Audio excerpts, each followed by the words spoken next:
आई होएगी कि जो गुरु साहब ਦੇ ਸੀਸ 'ਚ ਤੱਤੀ ਰੇਤ ਪਾ ਰਿਹਾ ਇਹ ਕੌਣ ਸੀ, ਕੀ ਹੋਇਆ ਇਹਦੇ ਨਾਲ ਬਾਅਦ 'ਚੋਂ, ਕਿਹਨੇ ਇਹਦੀ ਡਿਊਟੀ ਲਾਈ ਸੀ, ਕੌਣ ਗੁਰੂ ਅਰਜਨ ਸਾਹਿਬ ਦੇ ਖਿਲਾਫ ਸਾਜ਼ਿਸ਼ਾਂ ਰਚ ਰਿਹਾ ਸੀ ਤੇ ਉਹਨਾਂ ਨੂੰ ਸ਼ਹੀਦ ਕਰਵਾਉਣਾ ਚਾਹੁੰਦਾ ਸੀ। ਇਹ ਸਾਰੀ ਚਾਲ ਕਿਹਦੀ ਸੀ, ਕਿਹਨੇ ਸ਼ਹਾਦਤ ਤੋਂ ਪਹਿਲਾਂ ਗੁਰੂ ਅਰਜਨ ਸਾਹਿਬ ਨੂੰ ਤਸੀਹੇ ਦਿੱਤੇ।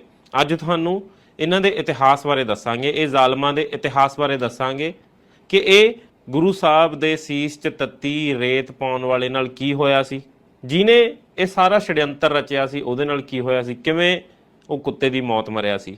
ਹੁਣ ਸਭ ਤੋਂ ਪਹਿਲਾਂ ਜੇ ਆਪਾਂ ਗੱਲ ਕਰੀਏ, ਜਿਹੜਾ ਇਹ ਗੁਰੂ ਸਾਹਿਬ ਦੇ ਸੀਸ 'ਚ ਤੱਤੀ ਰੇਤ ਪਾ ਰਿਹਾ ਇਹਦਾ ਨਾਮ ਹੈ ਗੁਰਦਿੱਤਾ ਪੜਭੁੰਜਾ। ਪਠਿਆਰਾ ਸੀਗਾ ਇਹ, ਜਿਵੇਂ ਭੱਠੀਆਂ ਹੁੰਦੀਆਂ ਸੀ ਨਾ ਪਹਿਲਾਂ, ਅੱਜ ਕੱਲ੍ਹ ਵੀ ਹੁੰਦੀਆਂ ਨੇ, ਉਹ ਜਿਹੜੇ ਭੱਠੀਆਂ ਚਲਾਉਂਦੇ ਨੇ ਉਹਨਾਂ ਨੂੰ ਕਿਹਾ ਜਾਂਦਾ ਸੀ ਪਠਿਆਰਾ। ਹੁਣ ਇਹਨੂੰ ਲੈ ਕੇ ਕੌਣ ਆਇਆ ਸੀ, ਇਹਨੂੰ ਲੈ ਕੇ ਆਇਆ ਸੀਗਾ ਜਿਹਨੇ ਗੁਰੂ ਅਰਜਨ ਸਾਹਿਬ ਦੇ ਖਿਲਾਫ ਸਭ ਤੋਂ ਜ਼ਿਆਦਾ ਚਾਲਾਂ ਚੱਲੀਆਂ, ਜਿਹਨੂੰ ਇਤਿਹਾਸਕਾਰਾਂ ਨੇ ਲਿਖਿਆ ਹੈ ਕਿ ਗੁਰੂ ਅਰਜਨ ਸਾਹਿਬ ਦੀ ਸ਼ਹੀਦੀ ਪਿੱਛੇ ਸਭ ਤੋਂ ਵੱਡਾ ਕਾਰਨ ਇਹ ਸੀ। ਉਹਦਾ ਨਾਮ ਸੀ ਚੰਦੂ। ਕੌਣ ਸੀ ਇਹ ਚੰਦੂ, ਨਾਮ ਤੁਸੀਂ ਪਹਿਲਾਂ ਵੀ ਸੁਣਿਆ ਹੋਣਾ।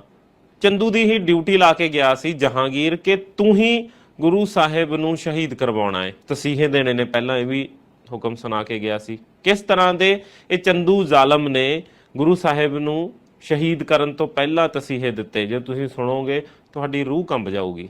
ਹੁਣ ਸਭ ਤੋਂ ਪਹਿਲਾਂ ਇਹ ਜਾਣਨਾ ਜ਼ਰੂਰੀ ਹੈ ਕਿ ਚੰਦੂ ਹੈ ਕੌਣ, ਕਿਉਂ ਗੁਰੂ ਅਰਜਨ ਸਾਹਿਬ ਨਾਲੇ ਵੈਰ ਰੱਖਦਾ ਸੀ, ਕਿਉਂ ਬਦਲਾਖੋਰੀ ਦੀ ਨੀਤੀ ਰੱਖਦਾ ਸੀ, ਆਪਦੇ ਅੰਦਰ ਅੱਗ ਰੱਖਦਾ ਸੀ ਇਹ ਗੁਰੂ ਅਰਜਨ ਸਾਹਿਬ ਲਈ। ਇੰਨੀ ਨਫ਼ਰਤ, ਇੰਨੀ ਬਦਲਾਖੋਰ ਦੀ ਨੀਤੀ ਕਿਉਂ ਸੀ ਇਹਦੇ ਦਿਲ 'ਚ ਗੁਰੂ ਅਰਜਨ ਸਾਹਿਬ ਲਈ। ਪਹਿਲਾਂ ਤਾਂ ਇਹ ਦੱਸ ਦਿੰਦੇ ਹਾਂ ਕਿ ਜਿਹੜਾ ਇਹ ਚੰਦੂ ਸੀਗਾ ਇਹ ਦੀਵਾਨ ਸੀਗਾ, ਮੁਗਲਾਂ ਦਾ ਇਹ ਖਾਸ ਸੀ, ਦੀਵਾਨ ਦੀ ਇਹਨੂੰ ਪਦਵੀ ਮਿਲੀ ਹੋਈ ਸੀ। ਮੁਗਲਾਂ ਦੇ ਰਾਜ 'ਚ ਇਹ ਮਾਲ ਅਫਸਰ ਲੱਗਿਆ ਹੋਇਆ ਸੀਗਾ, ਯਾਨੀ ਕਿ ਜਿਹੜਾ ਮੁਗਲ ਬਾਦਸ਼ਾਹ ਸੀਗਾ ਜਹਾਂਗੀਰ, ਉਹਦੇ ਤੱਕ ਪਹੁੰਚ ਸੀਗੀ ਇਹਦੀ। ਹੁਣ ਗੁਰੂ ਅਰਜਨ ਸਾਹਿਬ ਨਾਲ ਵੈਰ ਕਿਉਂ ਰੱਖਦਾ ਸੀ ਇਹ? ਇੱਕ ਸਮਾਂ ਸੀਗਾ ਜਦੋਂ ਇਹ ਆਪਣੀ ਧੀ ਦਾ ਰਿਸ਼ਤਾ ਗੁਰੂ ਅਰਜਨ ਸਾਹਿਬ ਦੇ ਸਪੁੱਤਰ ਗੁਰੂ ਹਰਗੋਬਿੰਦ ਸਾਹਿਬ ਨਾਲ ਕਰਨਾ ਚਾਹੁੰਦਾ ਸੀ। ਰਿਸ਼ਤਾ ਇੱਕ ਵਾਰ ਪੱਕਾ ਵੀ ਹੋ ਗਿਆ ਸੀਗਾ। ਉਹ ਪੰਡਤ ਜਿਹੜੇ ਗੁਰੂ ਹਰਗੋਬਿੰਦ ਸਾਹਿਬ ਨੂੰ ਦੇਖ ਕੇ ਗਏ ਸੀ, ਉਹ ਜਦੋਂ ਚੰਦੂ ਕੋਲ ਜਾਂਦੇ ਨੇ ਤਾਂ ਚੰਦੂ ਬੜੇ ਹੰਕਾਰ ਨਾਲ ਕਹਿੰਦਾ ਹੈ ਕਿ ਤੁਸੀਂ ਮੇਰੀ ਕੁੜੀ ਦਾ ਰਿਸ਼ਤਾ ਇੱਕ ਸਾਧ ਦੇ ਮੁੰਡੇ ਨਾਲ ਪੱਕਾ ਕਰਿਆ ਏ, ਤੁਸੀਂ ਚੁਬਾਰੀ ਦੀ ਇੱਟ ਇੱਕ ਮੋਰੀ ਨੂੰ ਲਾਉਣਾ ਚਾਹੁੰਦੇ ਹੋ। ਦਿੱਲੀ ਦੇ ਸਿੱਖਾਂ ਤੋਂ ਜਦੋਂ ਇਹ ਗੱਲ ਗੁਰੂ ਅਰਜਨ ਸਾਹਿਬ ਤੱਕ ਪਹੁੰਚੀ ਤਾਂ ਸੰਗਤਾਂ ਨੇ ਫਿਰ ਬੇਨਤੀ ਕੀਤੀ ਸੀ ਕਿ ਇਸ ਹੰਕਾਰੀ ਨਾਲ ਆਪਾਂ ਕੋਈ ਰਿਸ਼ਤਾ ਨਹੀਂ ਜੋੜਨਾ ਹੈ। ਗੁਰੂ ਅਰਜਨ ਸਾਹਿਬ ਨੇ ਫਿਰ ਸੰਗਤਾਂ ਦੇ ਕਹਿਣ ਤੇ ਮਨਾ ਕਰ ਦਿੱਤਾ ਸੀ ਤੇ ਉੱਥੋਂ ਹੀ ਇਹ ਖਾਰ ਖਾਨ ਲੱਗ ਗਿਆ ਸੀਗਾ। ਇਹਨੇ ਧਮਕੀਆਂ ਵੀ ਦਿੱਤੀਆਂ ਉਸ ਤੋਂ ਬਾਅਦ ਗੁਰੂ ਅਰਜਨ ਸਾਹਿਬ ਨੂੰ ਕਿ ਮੈਂ ਐਂ ਕਰ ਦੂੰ, ਮੈਂ ਉਹ ਕਰ ਦੂੰ, ਕਿ ਮੇਰੀ ਕੁੜੀ ਦਾ ਰਿਸ਼ਤਾ ਤੁਸੀਂ ਸਵੀਕਾਰ ਕਰੋ। ਪਰ ਗੁਰੂ ਅਰਜਨ ਸਾਹਿਬ ਨੇ ਫਿਰ ਇਹਨੂੰ ਮੂੰਹ ਨਹੀਂ ਲਾਇਆ। ਉੱਥੋਂ ਹੀ ਇਹ ਫਿਰ ਖਾਰ ਖਾਨ ਲੱਗ ਗਿਆ ਤੇ ਇੱਕ ਮੌਕਾ ਲੱਭ ਰਿਹਾ ਸੀ ਕਿ ਕਿਵੇਂ ਮੈਂ ਗੁਰੂ ਅਰਜਨ ਸਾਹਿਬ ਤੋਂ ਬਦਲਾ ਲਵਾਂ। ਉਹ ਬਦਲਾ ਫਿਰ ਇਹਨੇ ਲਿਆ ਜਦੋਂ ਜਹਾਂਗੀਰ ਦਾ ਜਿਹੜਾ ਮੁੰਡਾ ਸੀਗਾ ਖੁਸਰੋ, ਕਿਉਂਕਿ ਜਹਾਂਗੀਰ ਨੂੰ ਉਹਦਾ ਪਿਓ ਅਕਬਰ ਬਾਦਸ਼ਾਹ ਵੀ ਗੱਦੀ ਦੇਣਾ ਨਹੀਂ ਚਾਹੁੰਦਾ ਸੀ। ਜਹਾਂਗੀਰ ਇੱਕ ਨੰਬਰ ਦਾ ਅਯਾਸ਼, ਸ਼ਰਾਬੀ, ਨਸ਼ੇੜੀ ਬੰਦਾ ਸੀਗਾ। ਅਕਬਰ ਗੱਦੀ ਦੇਣਾ ਚਾਹੁੰਦਾ ਸੀ ਆਪਣੇ ਪੋਤੇ ਨੂੰ, ਖੁਸਰੋ ਨੂੰ। ਖੁਸਰੋ ਨੇ ਜਦੋਂ ਬਗਾਵਤ ਕੀਤੀ ਤਾਂ ਫੌਜਾਂ ਫਿਰ ਜਹਾਂਗੀਰ ਨੇ ਉਹਦੇ ਮਗਰ ਲਾਤੀਆਂ।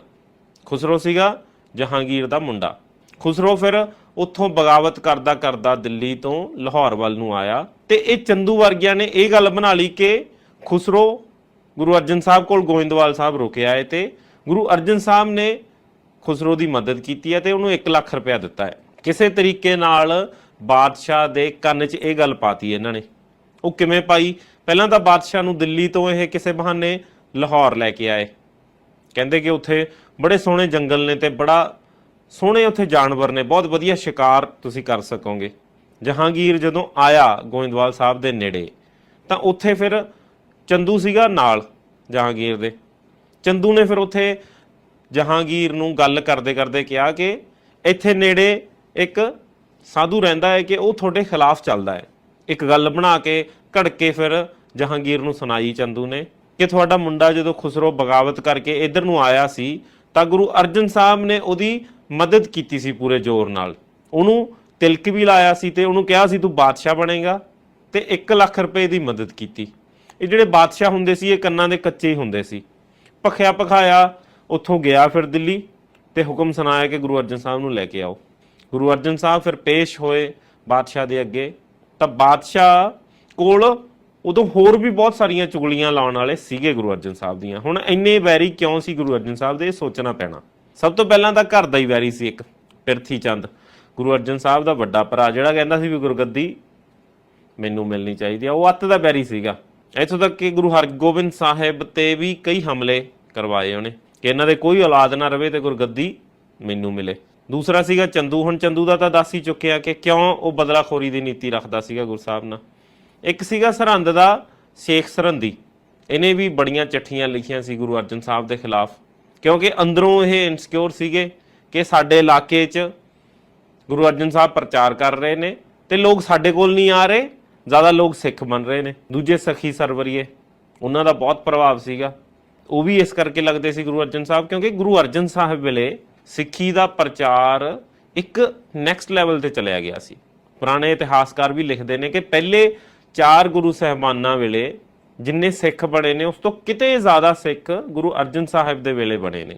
ਗੁਰੂ ਅਰਜਨ ਸਾਹਿਬ ਨੇ 4 ਨਗਰ ਵਸਾਏ, ਦਰਬਾਰ ਸਾਹਿਬ ਦੀ ਉਸਾਰੀ ਕਰਵਾਈ, ਆਦਿ ਗ੍ਰੰਥ ਦੀ ਸੰਪਾਦਨਾ ਕੀਤੀ। ਹੁਣ ਦਰਬਾਰ ਸਾਹਿਬ ਦੀ ਉਸਾਰੀ ਸੋਚ ਕੇ ਦੇਖੋ, ਉਹਨਾਂ ਸਮਿਆਂ 'ਚ ਜਦੋਂ ਜਿਨ੍ਹਾਂ ਨੂੰ ਇਹ ਨੀਚੀ ਜਾਤ ਵਾਲੇ ਕਹਿੰਦੇ ਸੀ, ਉਹਨਾਂ ਨੂੰ ਆਪਦੇ ਧਾਰਮਿਕ ਸਥਾਨਾਂ ਦੇ ਨੇੜੇ ਜਾਣ ਤੱਕ ਨਹੀਂ ਸੀ ਦਿੰਦੇ, ਰੱਬ ਦਾ ਨਾਮ ਨਹੀਂ ਸੀ ਲੈਣ ਦਿੰਦੇ, ਆਪਦੇ ਖੂਹਾਂ 'ਚ ਪਾਣੀ ਨਹੀਂ ਸੀ ਪੀਣ ਦਿੰਦੇ, ਜ਼ਮੀਨ ਤੇ ਥੁੱਕਣ ਦਾ ਅਧਿਕਾਰ ਵੀ ਨਹੀਂ ਸੀ ਉਹਨਾਂ ਨੂੰ। ਉਹਨਾਂ ਦੇ ਗਲਾਂ 'ਚ ਮਟਕੇ ਪਾਏ ਹੁੰਦੇ ਸੀ ਕਿ ਇਹਦੇ 'ਚ ਹੀ ਥੁੱਕੋ ਤੁਸੀਂ, ਇਹ ਜ਼ਮੀਨ ਤੁਹਾਡੀ ਨਹੀਂ ਹੈ। ਉਹ ਲੋਕਾਂ ਨੂੰ ਗੁਰੂ ਸਾਹਿਬ ਕਹਿ ਰਹੇ ਨੇ ਕਿ ਆਹ 4 ਦਰਵਾਜ਼ੇ ਖੁੱਲੇ ਨੇ, ਇਹ ਤੁਹਾਡਾ ਹੀ ਧਾਰਮਿਕ ਸਥਾਨ ਹੈ, ਜੋ ਮਰਜ਼ੀ ਆਓ ਇੱਥੇ, ਇਹ ਗ੍ਰੰਥ ਤੁਹਾਡਾ ਆਪਣਾ ਗ੍ਰੰਥ ਹੈ। ਬਹੁਤ ਸੰਗਤ ਫਿਰ ਗੁਰੂ ਅਰਜਨ ਸਾਹਿਬ ਦੀ ਸੋਚ ਨਾਲ ਜੁੜੀ। ਇਹ ਚੀਜ਼ ਤੋਂ ਬਹੁਤ ਲੋਕਾਂ ਨੂੰ ਖਿੱਚ ਸੀਗੀ। ਇਹ ਸਾਰੇ ਆਲੇ ਦੁਆਲੇ ਗੁਰੂ ਸਾਹਿਬ ਦੇ ਦੁਸ਼ਮਣ ਇਕੱਠੇ ਹੋਏ ਸੀ। ਫਿਰ ਇਹਨਾਂ ਨੇ ਚੁਗਲੀਆਂ ਲਾਈਆਂ ਜਹਾਂਗੀਰ ਨੂੰ। ਜਹਾਂਗੀਰ ਇੱਕ ਤਾਂ ਵੈਸੇ ਹੀ ਨਸ਼ੇੜੀ ਬੰਦਾ ਸੀ, ਇੱਕ ਉਹ ਬਹੁਤ ਅਕਲਮੰਦ ਨਹੀਂ ਸੀ, ਕੰਨਾਂ ਦਾ ਕੱਚਾ ਸੀਗਾ, ਇੱਕ ਕੱਟੜ ਸੀਗਾ। ਉਹਦਾ ਪਿਓ ਅਕਬਰ, ਉਹ ਵੀ ਤਾਂ ਮੁਗਲ ਬਾਦਸ਼ਾਹ ਸੀਗਾ, ਗੁਰੂ ਸਾਹਿਬਾਨਾਂ ਨਾਲ ਬਹੁਤ ਵਧੀਆ ਸੰਬੰਧ ਸੀਗੇ। ਗੁਰੂ ਅਮਰਦਾਸ ਜੀ ਦੇ ਦਰਬਾਰ 'ਚ ਆਇਆ ਵੀ ਸੀਗਾ, ਪਹਿਲਾਂ ਲੰਗਰ ਛਕਿਆ ਸੀਗਾ, ਬਾਦਸ਼ਾਹ ਹੋਣ ਦੇ ਬਾਵਜੂਦ ਪਹਿਲਾਂ ਲੰਗਰ ਛਕਿਆ, ਉਸ ਤੋਂ ਬਾਅਦ ਫਿਰ ਗੁਰੂ ਸਾਹਿਬ ਦੇ ਦਰਸ਼ਨ ਕੀਤੇ। ਉਹਦਾ ਹੀ ਮੁੰਡਾ ਇਹ ਪੂਰਾ ਕੱਟੜ ਸੀਗਾ ਜਹਾਂਗੀਰ। ਚੰਦੂ ਨੇ ਜੋ ਕੰਨ ਭਰੇ ਸੀਗੇ ਜਹਾਂਗੀਰ ਦੇ, ਉਹਦਾ ਸਿੱਟਾ ਇਹ ਨਿਕਲਿਆ ਕਿ ਪੂਰਾ ਬੌਖਲਾ ਗਿਆ ਜਹਾਂਗੀਰ, ਗੁੱਸੇ 'ਚ ਆ ਗਿਆ। ਫਿਰ ਉਹਨੇ ਗੁਰੂ ਅਰਜਨ ਸਾਹਿਬ ਨੂੰ ਬੁਲਾਇਆ। ਗੁਰੂ ਅਰਜਨ ਸਾਹਿਬ ਨੂੰ ਬੁਲਾ ਕੇ ਉਹਨੇ ਇਹ ਕਿਹਾ ਕਿ ਤੁਸੀਂ ਮੇਰਾ ਨੁਕਸਾਨ ਕੀਤਾ ਹੈ, ਤੁਸੀਂ ਮੇਰੇ ਬਗਾਵਤੀ ਬਾਗੀ ਮੁੰਡੇ ਨੂੰ ਪਨਾਹ ਦਿੱਤੀ ਹੈ, ਉਹਦੀ ਮਦਦ ਕੀਤੀ ਹੈ, ਉਹਨੂੰ ਲੱਖ ਰੁਪਇਆ ਦਿੱਤਾ ਹੈ, ਤੇ ਤੁਸੀਂ ਹੁਣ 2 ਲੱਖ ਰੁਪਇਆ ਭਰੋ, ਫਿਰ ਤੁਹਾਨੂੰ ਛੱਡਾਂਗੇ। 2 ਲੱਖ ਦਾ ਜੁਰਮਾਨਾ ਲਾਇਆ ਸੀਗਾ ਗੁਰੂ ਅਰਜਨ ਸਾਹਿਬ ਨੂੰ। ਗੁਰੂ ਅਰਜਨ ਸਾਹਿਬ ਕਹਿੰਦੇ ਵੀ ਪਹਿਲੀ ਗੱਲ ਤਾਂ ਅਸੀਂ ਕਿਸੇ ਦੀ ਕੋਈ ਮਦਦ ਨਹੀਂ ਕੀਤੀ। ਬਹੁਤੇ ਇਤਿਹਾਸਕਾਰ ਹੁਣ ਇੱਥੇ ਅਲੱਗ-ਅਲੱਗ ਰਾਏ ਆ। ਕਈ ਇਤਿਹਾਸਕਾਰ ਇਹ ਲਿਖਦੇ ਨੇ ਕਿ ਖੁਸਰੋ ਆਇਆ ਸੀਗਾ ਜਹਾਂਗੀਰ ਦਾ ਮੁੰਡਾ ਤੇ ਉਹਨੇ ਮਦਦ ਮੰਗੀ ਸੀ, ਕਿਉਂਕਿ ਗੁਰੂ ਘਰ ਨੇ ਜਿਹੜੇ ਗੁਰੂ ਨਾਨਕ ਸਾਹਿਬ ਦੇ ਦਰ ਤੋਂ ਕਿਸੇ ਨੂੰ ਵੀ ਖਾਲੀ ਨਹੀਂ ਮੋੜਿਆ ਜਾਂਦਾ, ਕਿ ਉਹਨੂੰ ਸਿਰਫ ਪ੍ਰਸ਼ਾਦਾ ਪਾਣੀ ਛਕਾਇਆ ਤੇ ਉੱਥੋਂ ਫਿਰ ਉਹ ਚਲਾ ਗਿਆ। ਕੁਝ ਇਤਿਹਾਸਕਾਰ ਇਹ ਕਹਿੰਦੇ ਨੇ ਕਿ ਗੁਰੂ ਅਰਜਨ ਸਾਹਿਬ ਨੇ ਖੁਸਰੋ ਨੂੰ 5000 ਰੁਪਇਆ ਦਿੱਤਾ ਸੀ, ਕਿਉਂਕਿ ਉਹ ਦੁਖਿਆਰਾ ਸੀਗਾ ਉਸ ਸਮੇਂ, ਤੇ ਗੁਰੂ ਘਰ ਆ ਕੇ ਉਹਨੇ ਗੁਰੂ ਅਰਜਨ ਸਾਹਿਬ ਮੁਰੇ ਫਿਰ ਪੱਲਾ ਅੱਡਿਆ ਤੇ ਗੁਰੂ ਅਰਜਨ ਸਾਹਿਬ ਨੇ ਉਹਦੀ ਸਹਾਇਤਾ ਕੀਤੀ। ਕੁਝ ਇਤਿਹਾਸਕਾਰ ਨੇ ਉਹ ਇਹ ਕਹਿੰਦੇ ਨੇ ਕਿ ਗੁਰੂ ਅਰਜਨ ਸਾਹਿਬ ਨੂੰ ਮਿਲਿਆ ਹੀ ਨਹੀਂ ਖੁਸਰੋ, ਕਿ ਜਦੋਂ ਉਹ ਲੰਘਿਆ ਸੀ ਗੋਇੰਦਵਾਲ ਅੱਗੋਂ ਦੀ ਲਾਹੌਰ ਨੂੰ ਜਾਣ ਲਈ ਤਾਂ ਗੁਰੂ ਅਰਜਨ ਸਾਹਿਬ ਉੱਥੇ ਹੈ ਹੀ ਨਹੀਂ ਸੀ। ਗੁਰੂ ਅਰਜਨ ਸਾਹਿਬ ਨੇ ਵੀ ਕਿਹਾ ਕਿ ਅਸੀਂ ਸਾਧ ਸੰਤ ਹਾਂ, ਸਾਡੇ ਦਰ ਤੇ ਜੇ ਕੋਈ ਆਉਂਦਾ ਵੀ ਤੂੰ ਵੀ ਆਵੇਂ ਤਾਂ ਅਸੀਂ ਤੈਨੂੰ ਵੀ ਪ੍ਰਸ਼ਾਦਾ ਪਾਣੀ ਛਕਾਵਾਂਗੇ, ਤੇ ਜਿਹੜਾ ਤੂੰ 2 ਲੱਖ ਭਰਨ ਦੀ ਗੱਲ ਕਰ ਰਿਹਾ ਹੈ, ਸਾਡੇ ਕੋਲ ਜਿਹੜੀ ਵੀ ਮਾਇਆ ਹੈ ਉਹ ਸੰਗਤ ਦੀ ਮਾਇਆ ਹੈ, ਤੇ ਉਹ ਸੰਗਤ ਦੇ ਹੀ ਕੰਮਾਂ 'ਚ ਲੱਗਦੀ ਆ, ਸੰਗਤ ਦੀ ਸੇਵਾ 'ਚ ਹੀ ਲੱਗਦੀ ਆ, ਕਿ ਸਾਡੇ ਪਰਸਨਲ ਅਸੀਂ ਆਪਦੇ ਲਈ ਉਹ ਮਾਇਆ ਦਾ 1 ਵੀ ਰੁਪਇਆ ਨਹੀਂ ਵਰਤਦੇ, ਕਿ ਅਸੀਂ ਤੈਨੂੰ ਉਹ ਸੰਗਤ ਦੀ ਮਾਇਆ 'ਚੋਂ 1 ਰੁਪਇਆ ਵੀ ਨਹੀਂ ਦੇ ਸਕਦੇ। ਜਹਾਂਗੀਰ ਨੇ ਇੱਕ ਕਿਤਾਬ ਲਿਖੀ ਸੀ ਉਸ ਤੋਂ ਬਾਅਦ, ਤੁਝ ਕੇ ਜਹਾਂਗੀਰੀ, ਉਹਦੀ ਆਪਦੀ ਲਿਖੀ ਹੋਈ ਕਿਤਾਬ ਆ। ਉਹਦੇ 'ਚ ਵੀ ਉਹ ਇਹ ਜ਼ਿਕਰ ਕਰਦਾ ਹੈ ਕਿ ਉਹਨੇ ਗੁਰੂ ਅਰਜਨ ਸਾਹਿਬ ਨੂੰ ਕਿਉਂ ਸ਼ਹੀਦ ਕਰਵਾਇਆ। ਗੁਰੂ ਅਰਜਨ ਸਾਹਿਬ ਬਾਰੇ ਉਹਨੂੰ ਪਹਿਲਾਂ ਤੋਂ ਪਤਾ ਸੀਗਾ, ਪਰ ਡਾਇਰੈਕਟਲੀ ਕਦੇ ਗੁਰੂ ਅਰਜਨ ਸਾਹਿਬ ਨਾਲ ਕੋਈ ਰਾਬਤਾ ਕਾਇਮ ਨਹੀਂ ਹੋਇਆ ਸੀਗਾ। ਚੰਦੂ ਦਾ ਭੜਕਾਇਆ ਹੋਇਆ ਜਹਾਂਗੀਰ ਫਿਰ ਗੁਰੂ ਅਰਜਨ ਸਾਹਿਬ ਨੂੰ ਬੁਲਾ ਲੈਂਦਾ ਹੈ। ਪਹਿਲਾ ਜੁਰਮਾਨਾ ਲਾਇਆ ਗਿਆ ਸੀ 2 ਲੱਖ ਦਾ ਗੁਰੂ ਸਾਹਿਬ ਨੂੰ, ਉਹਨਾਂ ਨੇ ਮਨਾ ਕਰਤਾ ਸੀ ਕਿ ਸੰਗਤ ਦਾ ਪੈਸਾ ਹੈ। ਦੂਸਰਾ, ਇਹ ਜਿਹੜੇ ਆਲੇ ਦੁਆਲੇ ਵਾਲੇ ਲੋਕ ਨੇ, ਇਹਨਾਂ ਨੇ ਜਹਾਂਗੀਰ ਦੇ ਕੰਨ ਇਹ ਵੀ ਭਰੇ ਸੀ ਕਿ ਜਿਹੜਾ ਇਹਨਾਂ ਨੇ ਗ੍ਰੰਥ ਰਚਿਆ ਹੈ ਉਹਦੇ 'ਚ ਦੂਜੇ ਧਰਮ ਵਾਲਿਆਂ ਨੂੰ ਗਲਤ ਲਿਖਿਆ ਹੋਇਆ ਹੈ, ਪੀਰ ਪੈਗੰਬਰਾਂ ਦੇਵੀ ਦੇਵਤਿਆਂ ਬਾਰੇ ਗਲਤ ਲਿਖਿਆ ਹੋਇਆ ਹੈ। ਤੇ ਫਿਰ ਜਹਾਂਗੀਰ ਇੱਥੇ ਗੁਰੂ ਅਰਜਨ ਸਾਹਿਬ ਨੂੰ ਕਹਿੰਦਾ ਕਿ ਤੁਹਾਨੂੰ ਛੱਡ ਦਾਂਗੇ, ਆਪਦੇ ਗ੍ਰੰਥ 'ਚ ਹਜ਼ਰਤ ਮੁਹੰਮਦ ਸਾਹਿਬ ਦੀਆਂ ਤਾਰੀਫਾਂ ਲਿਖੋ। ਗੁਰੂ ਅਰਜਨ ਸਾਹਿਬ ਨੇ ਫਿਰ ਇੱਥੇ ਕਿਹਾ ਕਿ ਆਦਿ ਗ੍ਰੰਥ ਸਾਹਿਬ 'ਚ ਕਿਸੇ ਬਾਰੇ ਵੀ ਕੁਝ ਵੀ ਗਲਤ ਨਹੀਂ ਲਿਖਿਆ ਹੋਇਆ ਤੇ ਕੁਝ ਵੀ ਅਸੀਂ ਨਵਾਂ ਐਡ ਨਹੀਂ ਕਰ ਸਕਦੇ। ਦੋਨੋਂ ਹੀ ਗੱਲਾਂ ਤੋਂ ਜਵਾਬ ਦੇ ਦਿੱਤਾ। ਹੁਣ ਆਪਸ਼ਨ ਸੀਗਾ ਇੱਥੇ, ਤੁਸੀਂ ਸੋਚੋ 2 ਲੱਖ ਰੁਪਇਆ ਗੁਰੂ ਸਾਹਿਬ ਭਰ ਸਕਦੇ ਸੀ ਸੰਗਤ ਦੀ ਮਾਇਆ ਦਾ, ਤੇ ਆਦਿ ਗ੍ਰੰਥ ਸਾਹਿਬ 'ਚ ਕੋਈ ਇੱਕ ਪੰਕਤੀ ਲਿਖ ਦਿੰਦੇ ਜਹਾਂਗੀਰ ਦੇ ਕਹਿਣ ਦੇ ਮੁਤਾਬਿਕ। ਪਰ ਗੁਰੂ ਸਾਹਿਬ ਨੇ ਇੱਥੇ ਕੋਈ ਸਮਝੌਤਾ ਨਹੀਂ ਕੀਤਾ। ਦੂਸਰਾ, ਜੇ ਇੱਕ ਹੋਰ ਗੱਲ ਦੇਖੀਏ ਵੀ ਗੁਰੂ ਅਰਜਨ ਸਾਹਿਬ ਨੇ ਵਿਰੋਧ ਕਿਉਂ ਨਹੀਂ ਕੀਤਾ ਇਸ ਚੀਜ਼ ਦਾ। ਆਪਾਂ ਕਹਿੰਦੇ ਆ ਨਾ ਕਿ ਗੁਰੂ ਅਰਜਨ ਸਾਹਿਬ ਖੁਸ਼ੀ ਤਤੀ ਤਵੀ ਤੇ ਜਾ ਕੇ ਬੈਠ ਗਏ, ਉਹਨਾਂ ਨੇ ਸੀ ਤੱਕ ਨਹੀਂ ਕੀਤੀ। ਇਹ ਕਿਤਾਬੀ ਗੱਲਾਂ ਨਹੀਂ ਹੈਗੀਆਂ, ਅਸਲ 'ਚ ਹੀ ਇਦਾਂ ਹੋਇਆ ਸੀ। ਗੁਰੂ ਅਰਜਨ ਸਾਹਿਬ ਖੁਦ ਚੱਲ ਕੇ ਗਏ ਸੀ ਤੇ ਜਾ ਕੇ ਤਤੀ ਤਵੀ ਤੇ ਬੈਠੇ ਸੀ। ਉਹਨਾਂ ਨੂੰ ਚੱਕ ਕੇ ਨਹੀਂ ਬਿਠਾਇਆ ਸੀ ਕਿਸੇ ਨੇ, ਜਾਂ ਉਹਨਾਂ ਨੂੰ ਜ਼ਬਰਦਸਤੀ ਨਹੀਂ ਬਿਠਾਇਆ ਗਿਆ ਸੀ ਉਹਦੇ ਉੱਪਰ। ਗੁਰੂ ਅਰਜਨ ਸਾਹਿਬ ਕੋਲ ਇੱਥੇ ਆਪਸ਼ਨ ਹੈਗੇ ਸੀ। ਗੁਰੂ ਅਰਜਨ ਸਾਹਿਬ ਨੂੰ ਜਿਹੜੇ ਸ਼ਹੀਦ ਕਰਨ ਵਾਲੇ ਸੀ ਉਹਨਾਂ ਨੇ ਆਪਸ਼ਨ ਦਿੱਤੇ ਸੀ ਕਿ ਆਹ ਕਰ ਲਓ, ਤੁਹਾਡੀ ਜਾਨ ਬਖਸ਼ ਦਿਆਂਗੇ। ਨਾ ਤਾਂ ਗੁਰੂ ਅਰਜਨ ਸਾਹਿਬ ਨੇ ਸੰਗਤ ਦਾ ਪੈਸਾ ਉਹਨਾਂ ਨੂੰ ਦੇਣ ਲਈ ਹਾਮੀ ਭਰੀ, ਨਾ ਗੁਰੂ ਅਰਜਨ ਸਾਹਿਬ ਨੇ ਆਦਿ ਗ੍ਰੰਥ ਸਾਹਿਬ 'ਚ ਕੋਈ ਹੇਰ ਫੇਰ ਜਾਂ ਮਿਲਾਵਟ ਕਰਨ ਲਈ ਹਾਮੀ ਭਰੀ, ਨਾ ਹੀ ਗੁਰੂ ਅਰਜਨ ਸਾਹਿਬ ਨੇ ਇਸ ਫਰਮਾਨ ਦਾ ਵਿਰੋਧ ਕੀਤਾ। ਕਿਆ ਗੁਰੂ ਅਰਜਨ ਸਾਹਿਬ ਇਹਦਾ ਵਿਰੋਧ ਨਹੀਂ ਕਰ ਸਕਦੇ ਸੀ? ਗੁਰੂ ਅਰਜਨ ਸਾਹਿਬ ਇੱਕ ਯੋਧਾ ਸੀਗੇ, ਇੱਕ ਸੂਰਮਾ ਸੀਗੇ। ਗੁਰੂ ਅਰਜਨ ਸਾਹਿਬ ਦਾ ਜਦੋਂ ਵਿਆਹ ਹੋਇਆ ਸੀਗਾ, ਜਦੋਂ ਉਹ ਬਰਾਤ ਲੈ ਕੇ ਗਏ ਸੀ, ਜਿਹੜੇ ਉਹਨਾਂ ਦੇ ਸਹੁਰੇ ਪਰਿਵਾਰ ਵਾਲੇ ਸੀ, ਹੁਣ ਆਮ ਆਪਣੇ ਇੱਕ ਰਸਮਾਂ ਹੁੰਦੀਆਂ ਸੀ ਕਈ ਕਿ ਜਵਾਈ ਨੂੰ ਕਿਸੇ ਤਰੀਕੇ ਨਾਲ ਹਾਸਾ ਮਖੌਲ ਜਾਂ ਤੰਗ ਕੀਤਾ ਜਾਂਦਾ ਸੀਗਾ। ਗੁਰੂ ਅਰਜਨ ਸਾਹਿਬ ਦੇ ਜਿਹੜੇ ਸਹੁਰਾ ਪਰਿਵਾਰ ਵਾਲੇ ਸੀ, ਜਦੋਂ ਗੁਰੂ ਅਰਜਨ ਸਾਹਿਬ ਬਰਾਤ ਲੈ ਕੇ ਗਏ ਸੀ ਤਾਂ ਉਹਨਾਂ ਦੇ ਸਹੁਰਾ ਪਰਿਵਾਰ 'ਚ ਇੱਕ ਰੀਤ ਸੀਗੀ ਕਿ ਜਿਹੜਾ ਵੀ ਬਰਾਤ ਲੈ ਕੇ ਆਊਗਾ ਉਸ ਮੁੰਡੇ ਨੂੰ ਇੱਕ ਨੇਜੇ ਨਾਲ ਕਿੱਲਾ ਪੱਟਣਾ ਪਊਗਾ।